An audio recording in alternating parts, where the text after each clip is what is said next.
Hello, America. You're about to see some video footage of the Terry Jones protest and counter-protest that just took place outside City Hall in Dearborn, Michigan. Last year, I debated Terry Jones on whether he should burn the Quran. The main reason I'm against burning books is that I think it's an extremely low form of criticism. There are many ways to criticize a position: arguments, debates, parodies, songs, cartoons, paper bag puppet theater, and so on. And I would say that burning an opponent's text is such a low form of criticism that it discredits the person who's doing it. However, there are much lower forms of criticism than burning books. For instance, we disagree with you, and we're going to silence you by killing you. The murderer's veto. We disagree with you, and we're going to silence you by slaughtering people at random until you shut up. The homicidal maniac's veto, made famous by the people of Afghanistan. Then there's Dearborn's bread and butter. We disagree with you, and we're going to silence you by throwing you in jail and finding some absurdly desperate legal justification for our obvious violations of your constitutional rights. The Mayor O'Reilly veto. So whatever you think of Terry Jones, there are vastly more horrendous ways to get a point across than book burning, and we don't have to look very far to find people whose methods of criticism make Terry Jones seem like Winston Churchill or Abraham Lincoln by comparison. But what I'd like to draw your attention to in the following video clips is a massive inconsistency that I'm seeing from people who condemn Terry Jones. Watch these clips and see if you can spot it.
Did you catch the inconsistency? Muslims and non-Muslims are gathered together to condemn Terry Jones for his speech against Sharia and the Quran and Islam. The people protesting against Jones say that his position is intolerant and bigoted and that it divides people and incites violence. So they're condemning Jones and being deliberately provocative because they find his message so distasteful. Now, isn't that exactly what Jones is doing? Isn't he condemning the Quran and being deliberately provocative because he finds it intolerant and believes that it incites violence?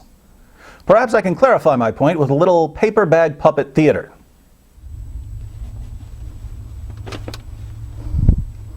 The Quran. Let's see what this book says. Allah does not love the unbelievers. I guess Allah isn't very loving. Fight those who do not believe in Allah. This sounds like it could lead to violence. Do not be friends with Jews and Christians. That can't be good for developing cohesive communities. Christians and Jews who reject Islam are the worst of creatures. Now that's downright offensive. These teachings are evil. I condemn this book. What? How dare you condemn something you find hateful and intolerant? We find your claims hateful and intolerant. Therefore, we condemn you. Burn in hell, Terry Jones. Burn in hell!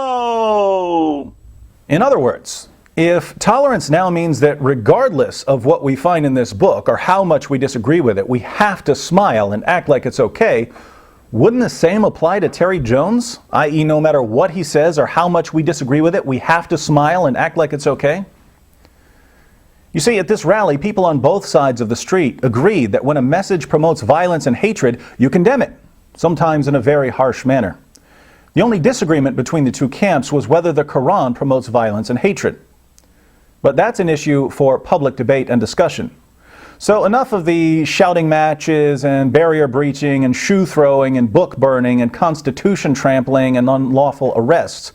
If the real question is whether the Quran says something bad, let's get together and peacefully debate whether the Quran says something bad. Of course, history shows that when someone calls for debate about the Quran, the response is generally, how dare you call for persecution against all Muslims, you racist, homicidal, intolerant, Islamophobic bigot. I call that the coward's veto.